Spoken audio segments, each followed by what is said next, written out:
in these last few days, the main issue on a lot of people's minds has been violence, because from the last weekend we had was the holiday weekend, and off of that holiday weekend there was a spike in violence, in murders, and then from that into the first week of school, we went straight from that holiday weekend right into the gas prices rising, right into this first week of school. And what would we see but a plethora, nice word, a plethora of school fighting videos. And no, you can't say it's old, because you're seeing the mask on these children. They're obviously pretty recent videos, and they are all around. They are all around. I've seen more than I am interested in seeing even. And there is a question in there. There is, what do you think? Oh gosh. There is a question. There is a question in there. Here's a question. Is it that school violence is now becoming much more of an issue? Or is it that school violence was always an issue, and it's that the children now all have smartphones that all record, so now you could get multiple angles of the same fight and they would all upload it because they all want the most likes, etc. It's a strange thing. It's a strange thing. Now, even if it's getting worse, I think the fact, as I said in the contemplation today, the fact that all school fights now are now advertised, as it were. They know that they are performing in front of a global audience. And I find when I look at some of the videos of some of these fights, when you see how some of these children are acting up, you're like, yeah, they know, and they are performing for an audience. They know that a camera, well, not a camera, that cameras are rolling. There are multiple angles to this event, and they are reacting with that in mind. Now, bear in mind, humans on a whole, we are social beings, and especially in the teenage years, in those formative years where you're trying to figure out where you fit inside of the society. Yeah, when you have the fact being that whatever happens here, how this fight is decided, how this action is decided, is going to be seen by our entire social group, being not just this small, not just this group of 30 people on the junction seeing me fight. No, all of the people online also, they're going to see me fighting too. How am I going to act now? And I don't think you'd act the same. I do not think so. And with it being that these are young people and they are already impressionable, they already do things much more with the social pressures in mind, what do we think is actually going to happen? And as someone said in the TikTok comments earlier, they said about whether it may be hierarchies trying to be re-established as school is reopened. And I wouldn't doubt that. I heard a discussion I had with a teacher, and they were talking about schools reopening and the difficult reality that might be, because over the last 2 years these students were not out of communication. It's not like you're just throwing them back in and they may be confused and now have to get their footing again. It's not exactly like that. They would have actually been, in a sense, in more communication than they might have been in school. They were immersed in the online culture. How many feuds would have been made? How many rivalries would have been fueled? How many rivalries would have been fueled? And then, yeah, so here's something. Here's a reality. A funny reality. If you're talking about the online world, someone who has access to more internet, who has access to better devices, who has access to more time to spend on the internet, they may win an online battle. They may win an online bullying battle. They may seem like the victor in such a battle. But would that be the same kind of person who would win a battle in reality? Would the person who has wealthier parents, the better devices, more free time to spend on the internet, less responsibility in certain other things, would that person be the same person who would be at the top of the hierarchy in real life? Well, possibly not. So these things may really have to reorder themselves, and especially when it comes to males, because something interesting I've noted is that a lot of these fights were young men. Here's the reason I noted that. Because something that I've found, Kadir 99, Nathan, it's quite possible also that the gang and turf culture is spilling over into the school. That is for certain. There's no doubt about that. But I have noticed that it's young boys a lot in these more recent videos. The reason that I have noted that as something of note is that before pandemic times, when school fights were rearing their ugly head, it really seemed to me that the girls were taking prominence. It seems like more girls were fighting in schools, but nearly all of, except for a few kicksy ones kind of way, but nearly all of the fights in that you're seeing now as schools are reopening are young men. And that to me does tell that reordering of ego and status and hierarchy business. It does kind of point to that more, because that's something that young men do. You see, young men battle each other physically, while women tend to do it more by reputation. Now, this isn't something sexist, it's just obvious biology. There's a biological reason for that, as Ronnie always likes to point out, that I say often.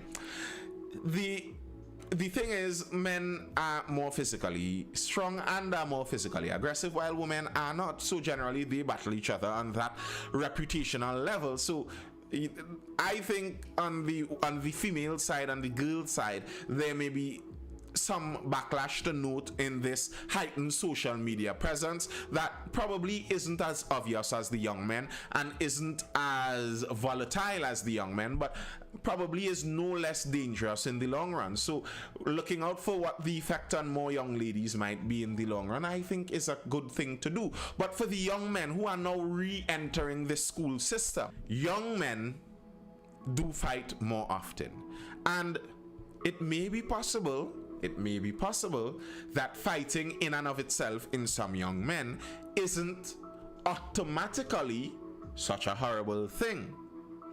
I know some young men, when we were young, we had some fights. I mean, not play fight, like we were really fighting. We were angry with each other, and yeah, you got into a quick little scuffle, and we are good friends now. That got gone. It happens.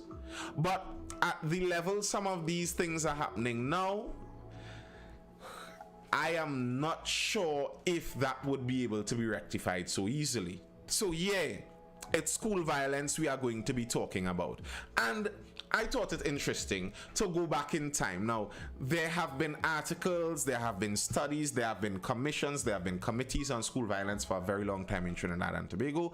But I'm just going back to the start of this current government stint back in 2016.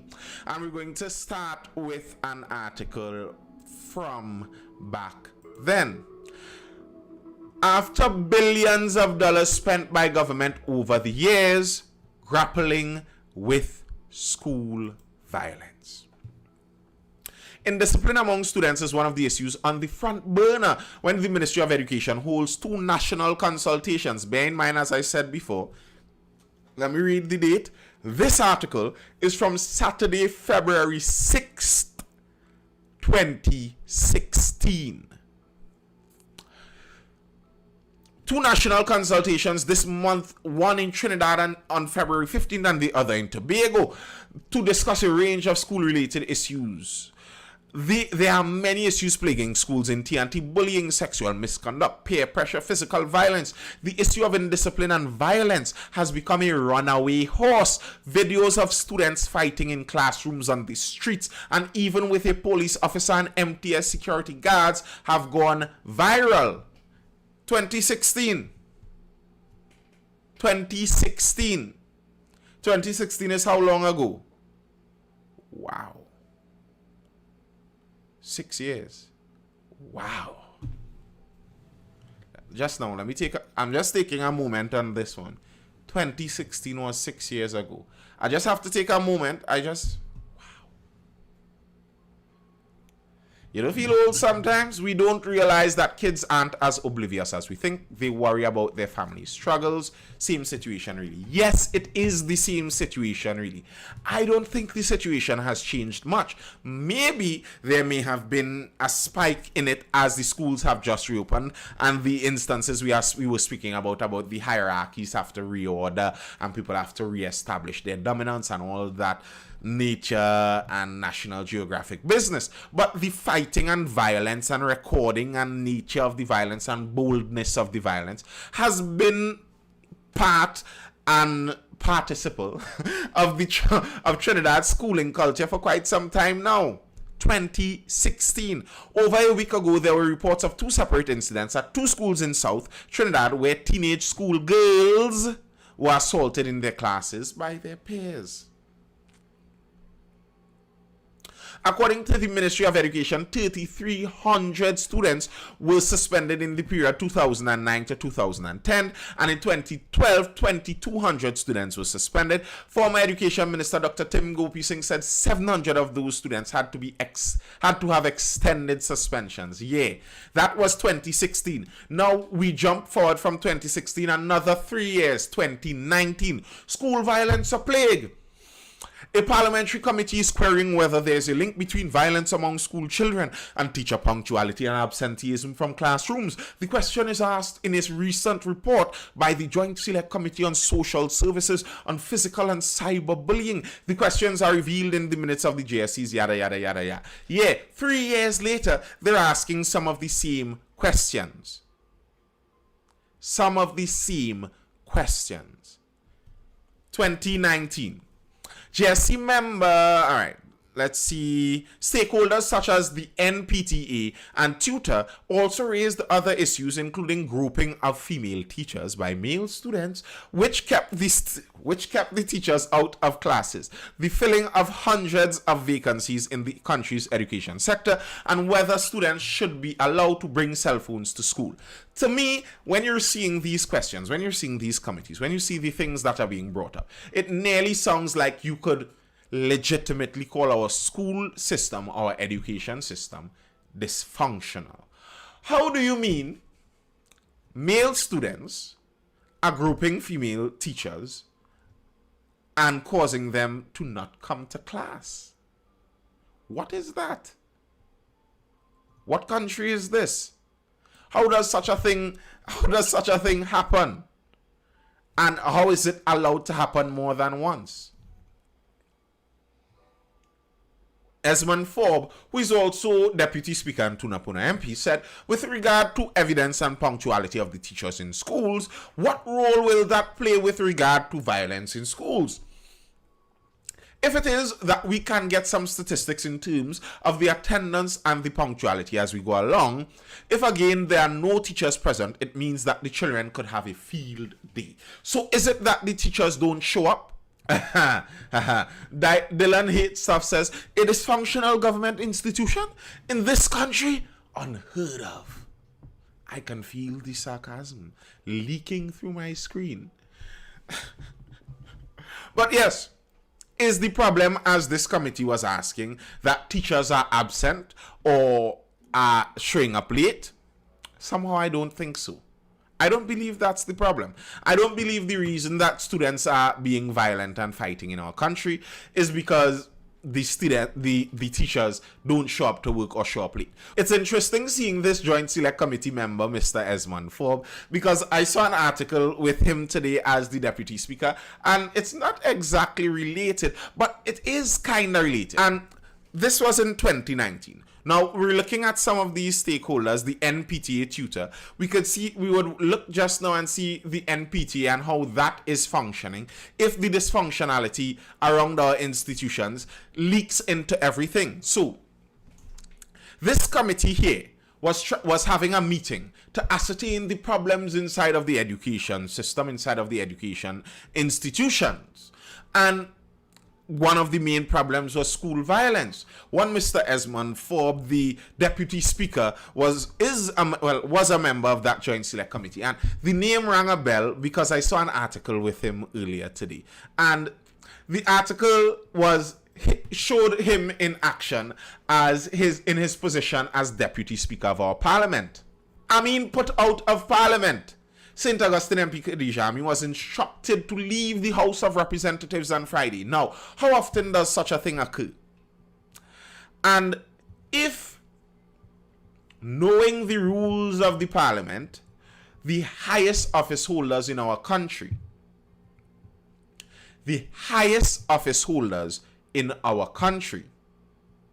cannot seem to behave, how do we expect students to do so? She got her marching orders from Deputy Speaker Esmond Forbes after she defied a ruling he made while a minister was speaking. At this stage, Amin made an inaudible remark towards Ford, who is the Deputy Speaker. He told Amin to leave the Parliament chamber for 5 minutes. Amin countered, "I'm not leaving here, man." Ford replied, "As a matter of fact, leave for the rest of the day." Now, listen, I don't actually know the whole nitty-gritty of this situation, but I just found that Mr. Ford moved very abrupt. I kind of like it. To be very honest, I kind of liked it. So Amin made some remark. Mr. Ford heard her. He said, "You leave for 5 minutes." She reasoned that, "I'm not leaving here, man." And he said, "Well, as a matter of fact, leave for the rest of the day."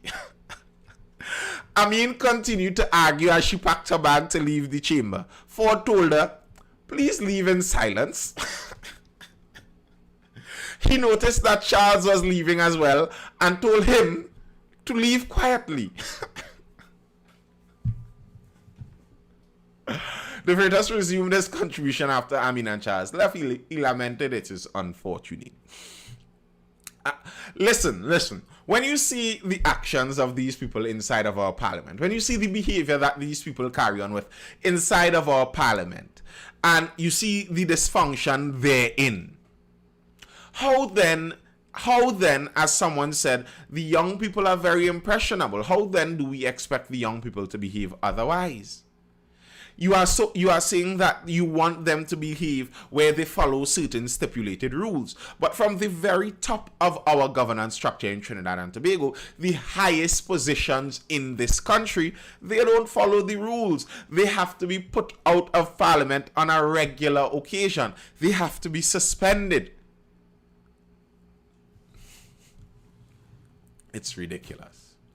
It is ridiculous. We're going over now to the NPTA, which is another stakeholder inside of our education sector. Let's see if this dysfunction is only inside of the schools with the children, or if, as we see in our Parliament, it starts at the parliamentary level. The NPTA, the National Parent Teachers Association, Concerned Parents Association, calls for clarity, more time for NPTA election. President of the Concerned Parents Association, Clarence Mendoza, has accused the interim committee of the NPTA of impropriety and called on it to say why entire school districts were prevented from participating in internal elections on Saturday. Last June, Justice Kevin Ramcharan granted an injunction to the association. In 2019, less than 2 months after the NPTA elections, the association's general council removed its national executive committee. Listen, nearly every association in Trinidad, once there is some power to be gotten inside of the association, bacchanal always ensues. Listen, it could be the village council, and I'm speaking from experience here. Sheesh, bacchanal evermore. A village council, once there's some money to go around. I have heard of village councils that hired some of the youths and they pass around the neighborhood selling little items that they made, etc. From the moment there's a couple thousand inside of the treasury, all of a sudden big people start to come out of the woodwork and act a fool because there's some power and some money to gain from it. It's so strange. Anyway, the NPTA have bacchanal. Acting President Mendoza, who was named as one of the 14 defendants on Thursday, filed a judicial review process arguing he was not duly notified of the new election date in January 2020, so it was cancelled. So they fired the executive committee, they announced an election. The people who were supposed to go up for the election didn't even know about the election date, so they carried it to court. The court had to cancel the whole election. All that is bacchanal inside of the NPTA. Speaking during a media conference at Jenny's on the Boulevard, Mendoza claimed several members were ineligible to participate in the association's elections and no reasons were given. He added that the timing of the election seemed rushed and a list of eligible voters was not available. He was concerned that this could lead to confusion as voters were not clear on their status. There's no information, there's no list anywhere so you can check to see if your name is on a list or not. The Victoria district would have received a list. No other region received a list. On the list Victoria region would have received, 19 parents were banned from polling. 12 coordinators were banned. 2 schools were removed from the list, and that's one region. Listen, this is the PTA. This is the PTA. How hard should the PTA be? Like, why are we doing this to the PTA? What? Are you power hungry over the... What is wrong with you? How are you power hungry over the PTA? How? Listen, go and open a parlor. You could go and open a parlor, register it as a business, and name yourself as the CEO, COO, CFO, president, executive chairman, all those rules, and get all that power tripping out of your system. And then go on the PTA. Because power tripping is not the place. The PTA is not the place for power tripping, even though it kind of does line up, Power Tripping Association. And my experience of being around some PTAs, remembering back in the days, is that the PTA really does show you the characteristics of some of those parents out there. And when you look at the PTA and see how the PTA operates and how dysfunctional this seems to be, you could wonder, well, what is the surprise with the students? These are the parents. These are their students. 1 + 1 = 2. And if you minus that 1 from the 2, you would end up back with a 1 again.